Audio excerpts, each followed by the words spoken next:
Olá, estamos em mais um vídeo do canal.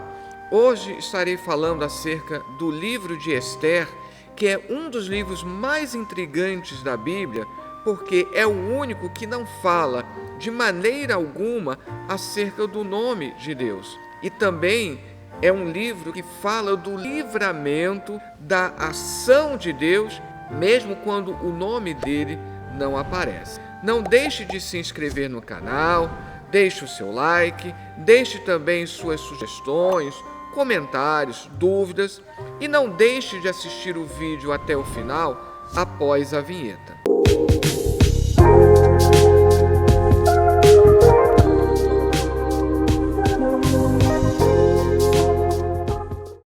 O livro de Esther nos chama a atenção por várias situações. É o livro conhecido como o único que de maneira absoluta não cita o nome de Deus em nenhuma das suas formas. Agora, essa ausência à menção do nome de Deus tem um propósito, tem uma mensagem. Existem momentos na nossa vida que parece que Deus se cala, que Deus ele não está atuando, mas nesses momentos Deus está atuando sim, só que nós não percebemos. Então o livro de Esther, apesar de não mencionar o nome de Deus, ninguém duvida que Deus ele proporciona aquele fantástico livramento ao povo de Israel. E existe um trecho do livro de Esther em que faltou pouco, digamos assim, para que o nome de Deus fosse citado. É uma alusão clara, mas teoricamente o nome de Deus não está sendo mencionado aqui, que é Esther 4:14. Porque se de todo te calares nesse tempo, socorro e livramento doutra parte virá para os judeus. Mas tu e a casa de teu pai perecereis. E quem sabe se para tal tempo como este chegaste a este reino? Que outro lugar é esse que virá socorro e livramento? Fica subentendido, que é Deus. Mas o nome de Deus em si, ele não é utilizado. Outro detalhe importante do livro de Esther, um dos dois livros que levam nome de mulheres. O outro livro é o de Ruth. O livro de Esther, ele é reputado por nós como um livro histórico. Eu digo isso porque os judeus têm uma classificação diferente. E ele é colocado como o último dos livros históricos. A chamada ordem canônica, a ordem em que os livros estão dispostos, não é uma ordem cronológica. Mesmo na ordem judaica, que é diferente, também não é cronológica. Então, se nós observarmos a questão de cronologia, a história de Esther, ela ocorre entre os capítulos 6 e o 7 do livro de Esdras. Então, o fato de Esther ser o último livro não significa que a história de Esther ocorreu depois da história de Esdras e de Neemias. Ele foi colocado por último justamente porque não havia como. O livro ele está organizado de tal forma que ele quer mostrar Deus proporciona livramento para o povo nos momentos de crise aguda. Nesse caso, o povo ele tem a sua própria existência colocada em risco.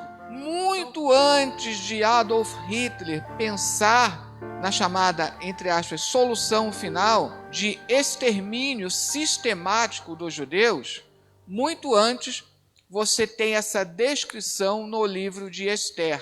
E na história judaica, você também tem a época dos Macabeus, em que os judeus eram perseguidos pela sua opção religiosa e dentro dessa perseguição, eles eram ameaçados até mesmo de morte. E muitos morreram por não negar a fé. Os 2 livros de Macabeus, que foram incluídos nas edições católicas da Bíblia, eles contam essa história de resistência. É interessante que Amã, ele é um agagita. Isso lembra de Agag, que era o rei dos amalequitas na época em que Deus ordenou ao rei Saul para exterminar todos os amalequitas. Alguns dizem que ele estaria querendo tomar vingança do povo. Existe também uma história judaica porque a própria Bíblia diz que o que deflagra todo esse ódio de Amã, quando ele vê que Mardoqueu, ele se nega a prostrar-se diante dele. E alguns perguntam, o ato de se prostrar em respeito a uma autoridade, a um rei, era comum. Todas as pessoas se prostravam diante do rei de Israel, de Judá. Mas existe uma história judaica, né, uma tradição judaica, que diz que Mardoqueu, ele se negou a prestar esse sinal de respeito a uma autoridade, no caso Amã, porque ele portava um ídolo. Então, se prostrar diante dele significava se prostrar diante daquele ídolo que ele estaria ostentando. De qualquer forma, Amã, então, ele tomou ódio do povo judeu e ele, então, procura se vingar não somente de Mardoqueu, mas procura ordenar a matança de todos os judeus.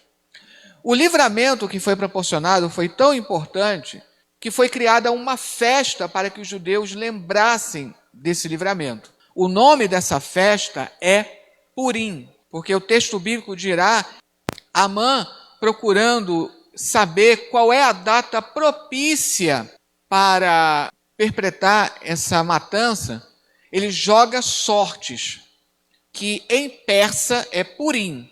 Então, por isso, devido a esse relato, né, então foi criada uma festa chamada Purim, que bate mais ou menos na época em que, em outras partes do mundo, como aqui, se celebra o carnaval. E nessa festa, os judeus, eles leem na íntegra o livro de Ester, os 10 capítulos. Existe esse amor, né, esse carinho pela palavra. Amã, ele representa, então, o inimigo. E Amã, então, ele recebe todo o apoio do rei. Isso vai até o capítulo 3. No capítulo 4 e 5, e nesses 3 capítulos, a rainha Ester, ela está oculta. Ou melhor dizendo, a identidade dela está oculta.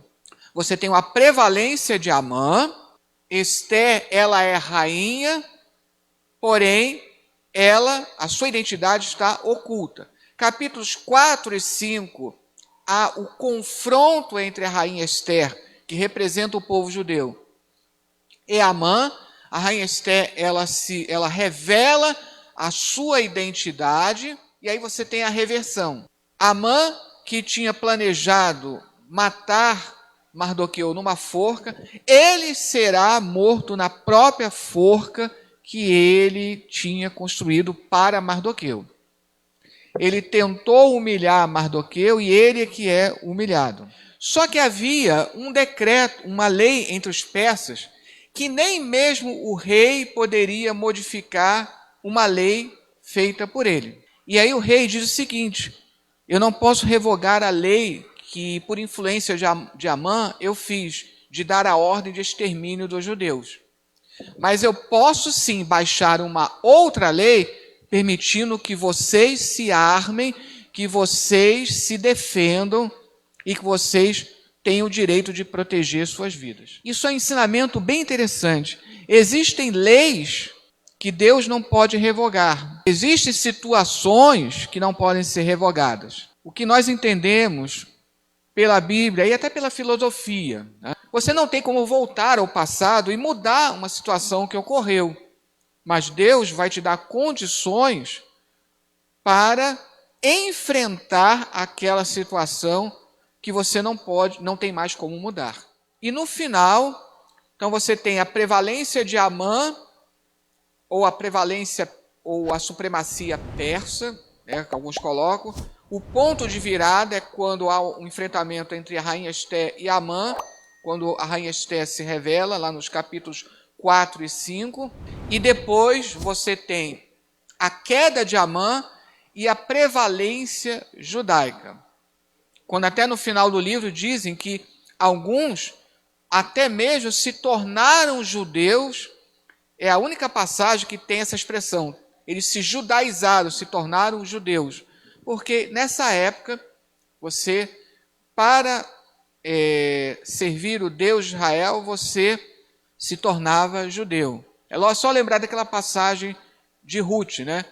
O teu povo é o meu povo, o teu Deus é o meu Deus. Para que o teu povo seja para que o teu Deus seja meu Deus, o teu povo precisa ser o meu povo.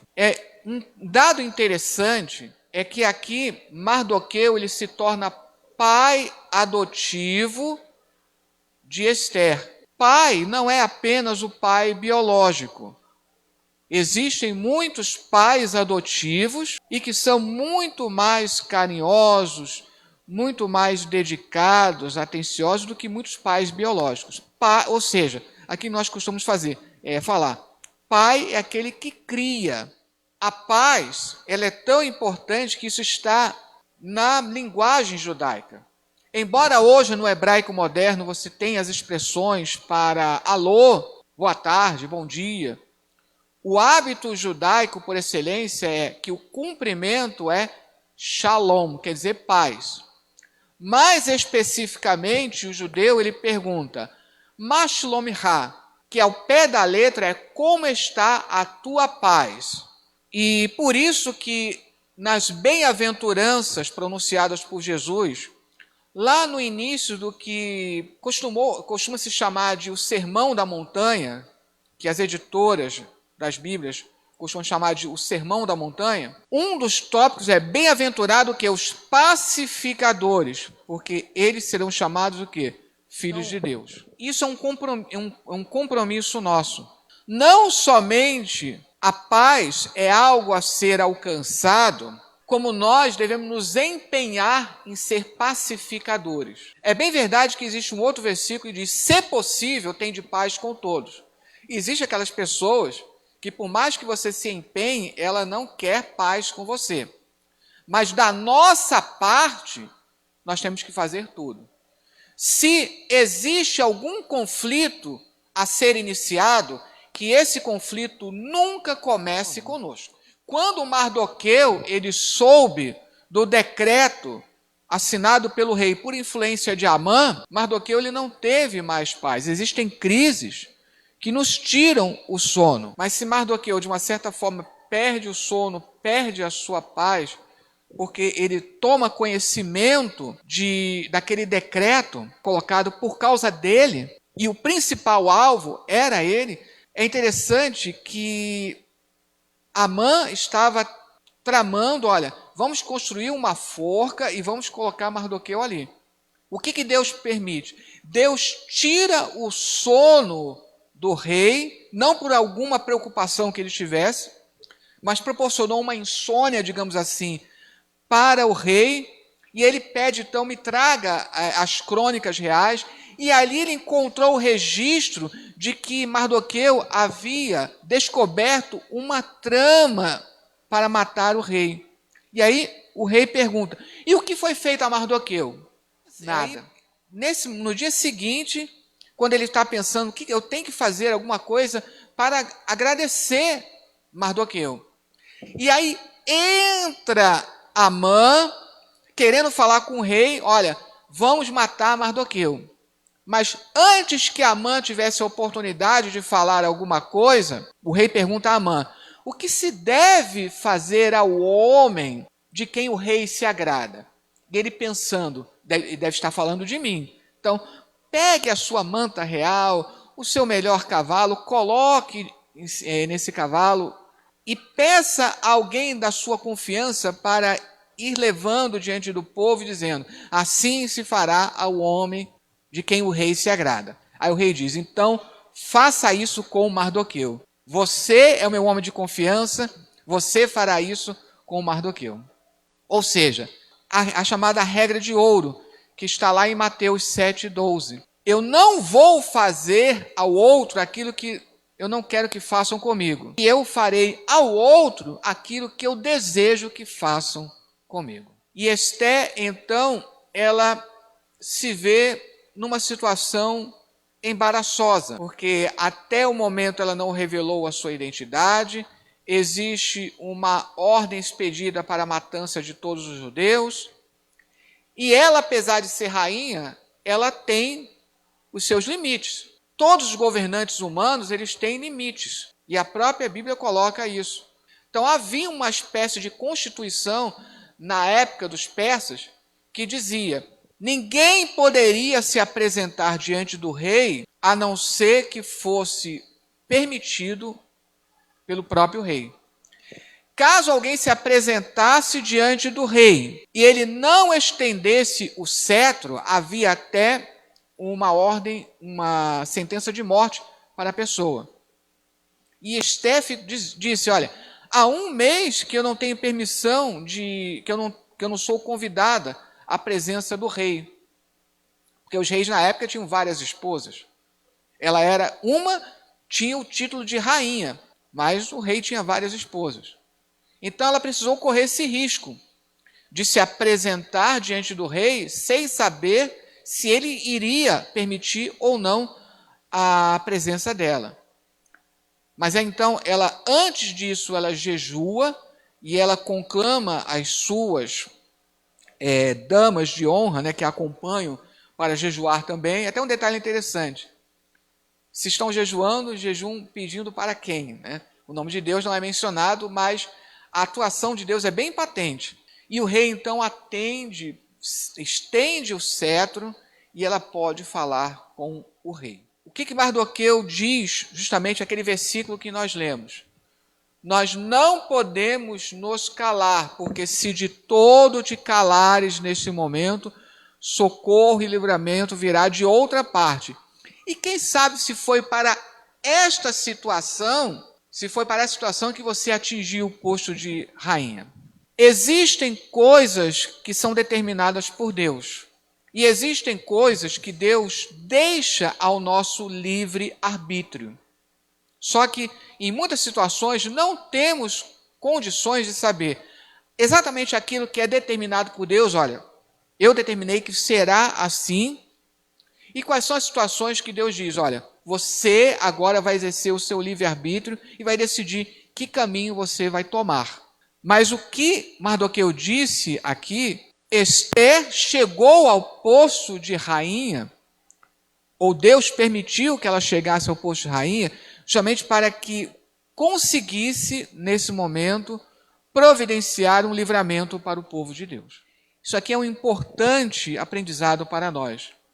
Se nós alcançamos qualquer posto na nossa vida, por mais ou menos importante que seja esse posto, Deus proporciona para que nós possamos ajudar outros. O medo, ele é inerente à natureza humana. Nós não podemos ser estoicos. Deixa eu explicar isso. Lá em Atos dos Apóstolos, no capítulo 17, quando Paulo ele vai a Atenas, menciona ali 2 tipos de filosofia que existiam na época do apóstolo Paulo, na época do Novo Testamento. O estoicismo, daí estoicos, e os epicureus, o epicurismo. E é interessante que eram 2 filosofias com pensamentos totalmente opostos. Os estoicos, eles diziam que a única maneira de você evitar o sofrimento era anular as suas paixões, anular as suas emoções. E por isso os estoicos, eles diziam que, olha, tome cuidado porque tudo é pecado.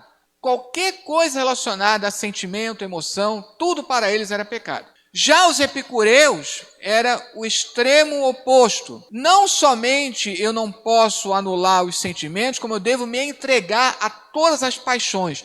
Nenhum sentimento, nenhuma paixão pode ser evitado e, portanto, nada é pecado. A citação dos estoicos e epicureus ali não é fortuita. Eu até digo isso, numa narrativa bíblica, nada é fortuito. Se você tem uma mínima menção, existe um porquê.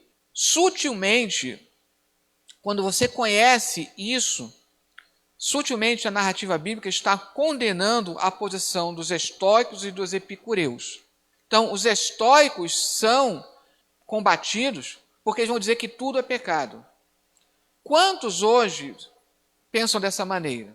Quantas pessoas com pavor de pecar vão dizer que tudo é pecado? E nós sabemos que nem tudo é pecado. O que é pecado é aquilo que a Bíblia denuncia como pecado. Já os epicureus, o extremo oposto. Por isso que eu sempre digo, todo extremo ele é perigoso e, portanto, é condenado pela Bíblia. Já os epicureus, eles diziam, nada é pecado. Espera aí, também não é assim. Porque a Bíblia declara, a Bíblia mostra claramente que existem coisas que são, sim, pecado. Então não posso ficar nem no extremo e nem no outro. Ah, eu não posso ter medo, porque crente não tem medo. O medo faz parte, é inerente à natureza humana. Agora, o que eu preciso fazer é vencer o medo. Não me deixar subjugar pelo medo. A minha fé, ela faz com que eu possa vencer o medo. Sabe aquela história sobre o livro do profeta Jonas? Que alguns dizem, se fosse eu, não teria medo de ir pregar aos ninivitas. Eu não me atrevo a dizer isso. O profeta Jonas tinha razões de sobra para ter medo. A rainha Esté, ela estava com medo. Ela tinha razão de ter medo? Sim. Mas o que Mardoqueu fez foi animá-la com a fé. Deus, ele sempre providencia livramento para o povo. É fantástico, irmãos, quando nós estudamos a história da igreja. Quando nós estudamos sobre os livramentos que Deus proporcionou ao povo de Deus durante toda a história. Isaías 43. Mas agora assim diz o Senhor que te criou, ó Jacó, e que te formou, ó Israel. Não temas, porque eu te remi, chamei-te pelo teu nome, tu és meu. Quando passares pelas águas, estarei contigo, e quando pelos rios, eles não te submergirão. Quando passares pelo fogo, não te queimarás, nem a chama arderá em ti. 45. Assim diz o Senhor ao seu ungido a Ciro, a quem tomo pela sua mão direita, para abater as nações diante da sua face. Eu soltarei os lombos dos reis, para abrir diante dele as portas, e as portas não se fecharão. Por que Ciro? Ciro é o rei persa. Por que ele é chamado de ungido? O que é unção? Hoje a unção está relacionada à atuação do Espírito Santo, à chancela, do Espírito Santo sobre nossas vidas. Mas a unção, no Antigo Testamento, fala de Deus comissionando para uma obra. Não quer dizer que o rei Ciro se converteu, porque você vê pela história que não foi isso. Aliás, Ciro, ele era, entre aspas, o diplomata. Aonde quer que ele chegasse, ele dizia que sempre adorou aquele Deus. Ele chegava no Egito, eu sempre adorei os deuses do Egito. Ele ia na Babilônia, desde criança eu adorei os deuses da Babilônia. Ele chegava em Canaã, vocês não sabiam que eu sempre adorei os deuses cananeus? Então, ele queria ficar bem com todo mundo. Agora, o que diz aqui? Ele é ungido no sentido que Deus comissionou para uma obra, que era libertar todas as nações do jugo dos babilônios, inclusive o povo judeu. E aqui quando diz, para abrir diante dele as portas, conta-se a história que Ciro, ele conseguiu conquistar a Babilônia quando o povo abriu as portas, literalmente. Não houve batalha. Então cumpriu-se literalmente aqui. As portas se abriram diante de Ciro, porque o povo estava tão farto do desmando de Nabonido, que era negligente, que fugiu, inclusive, e deixou Belsazar no lugar. Que pai, né? Resolve aí que eu vou fugir. O livro de Esther, se você ler rapidamente, ora, existe um povo que é o povo de Deus. Este povo é diferente, tem leis diferentes, tem a palavra de Deus. E aí você pensa, esse povo, ele é perseguido. Deus, ele não mandou que o povo perseguisse aqueles que o estavam perseguindo. A ordem dada pelo rei é: vocês têm a permissão de se defenderem. Não atacar, mas de se defenderem. Se os outros querem fazer mal a vocês, vocês não vão retribuir fazendo também o mal. Só que a psicologia, ela fala do seguinte sentimento: aquilo que eu sofri, eu vou querer infligir a outro. Se eu fui perseguido, eu vou perseguir. Se os meus pais me maltrataram, eu inconscientemente vou maltratar meus filhos. Não deve ser assim. Ao longo dos séculos, quando nós lemos a história da igreja, o povo de Deus foi perseguido? Foi.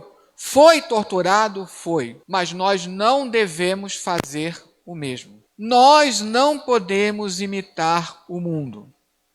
Alguém lendo rapidamente o livro de Esther vai entender: eu tenho o direito de me defender, no sentido que eu tenho o direito de atacar as pessoas que estão me atacando. E não é isso que o livro está dizendo. O rei, no livro de Esther, deu a permissão para se defender e não atacar. Mas, infelizmente, o que nós vemos hoje nas redes sociais são cristãos, ou quem se diz cristão, atacando. A nossa luta não é contra a carne e contra o sangue. Eu não posso enxergar uma pessoa como inimigo. Pode até acontecer do inimigo usar aquela pessoa, mas aquela pessoa não é o inimigo. O livro de Esther, até isso o livro de Esther nos ensina. Porque todos aqueles, olha, eu estou vendo que Deus é com vocês, então eu vou me transformar num judeu. Existem pessoas que precisam ser esclarecidas do Evangelho e não ficarem ainda mais com receio do Evangelho. Eu tenho que lembrar igualmente daquela passagem do Salmo 44, se eu não me engano, que diz: por causa de vós, o meu nome é blasfemado entre os gentios. Então eu tenho uma dupla responsabilidade. Rechaçar sim o pecado, eu tenho que rechaçar o pecado. Só que eu estou vendo rechaçar pessoas. Mas eu também tenho responsabilidade para que, por minha atitude, o nome de Deus não seja blasfemado entre os gentios. Jesus disse: importa, é inevitável que venham escândalos, mas ai daqueles por quem vêm os escândalos.